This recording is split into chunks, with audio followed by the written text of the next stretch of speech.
Le PS nous fait croire qu'il est uni alors que personne n'est d'accord sur le principal dossier du quinquennat, c'est-à-dire le départ à la retraite à 60 ans. La machine à perdre est-elle en route? Personne n'est d'accord, non. S'il y a un désaccord, c'est pas sur les 60 ans. En plus, cette histoire de 60 ans, c'est très symbolique. Le PS, moi j'ai été au gouvernement quand on a voté la retraite à 60 ans.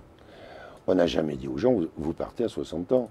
On a dit ceux qui ont le nombre d'annuités nécessaires peuvent demander la liquidation de leur retraite à 60 ans. C'est un droit de le demander. C'est pas le droit, c'est pas vous êtes obligé de partir. Hein. Ça n'a jamais été vous êtes obligé de partir.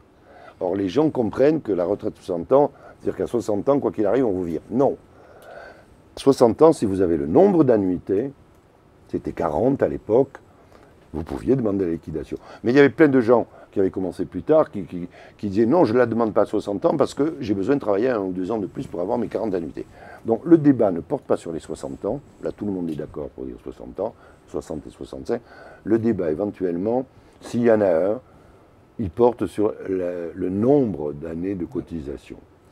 Et là-dessus, moi et Benoît Hamon, nous sommes un peu distingués dans le PS qui lui dit qu'il y aura 41 annuités et demie, qui était la réforme Fillon, en disant nous, a priori, on ne voit pas pourquoi ça ne se rediscute pas au moment où on reviendra à 60 et 65 ans. Alors, il y a un projet pourtant qui a été adopté au Parti Socialiste sur le sur mais quand on a signé ce projet, on a fait cette réserve, nous, on a fait cette remarque. Hein. On a dit on accepte les 41 et demi, mais à condition qu'un jour on puisse en reparler, quoi. Hein. Et pour vous, on en reparle quand alors au sein du PS avant 2012? On en reparle le jour où on fait la retraite avec les syndicats, parce qu'on ne va pas arriver et dire aux syndicats, voilà, hein, on va revoir le texte, alors pour nous c'est simple, on va faire comme M. Woerth, hein, c'est comme ça et comme ça. Non, on va leur dire, on vous propose 60, on vous propose 65, les années de cotisation, ça se discute.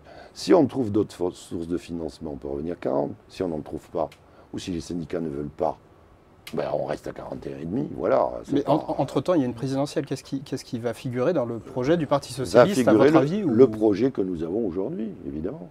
Donc l'allongement de la durée de cotisation. Le fait qu'on ne revienne pas dessus, qu'il n'est pas écrit qu'on revienne dessus, on ne dit pas non plus qu'on considère que c'est écrit dans le marbre. Parce que c'est quoi les retraites? C'est des années de cotisation, c'est le montant d'une pension, donc vous avez 3 variables. Le montant des pensions, combien ça représente du dernier salaire, ou par rapport au salaire, le nombre d'années où vous avez cotisé. Donc, vous jouez sur les deux. Et puis après, il y a aussi la variable qui finance. Bon, si on est en revenu du capital, à mon avis, on peut rester à 40. Si on n'étend pas davantage au revenu du capital, alors c'est 41,5. Mais pourquoi est-ce que ce serait tabou ?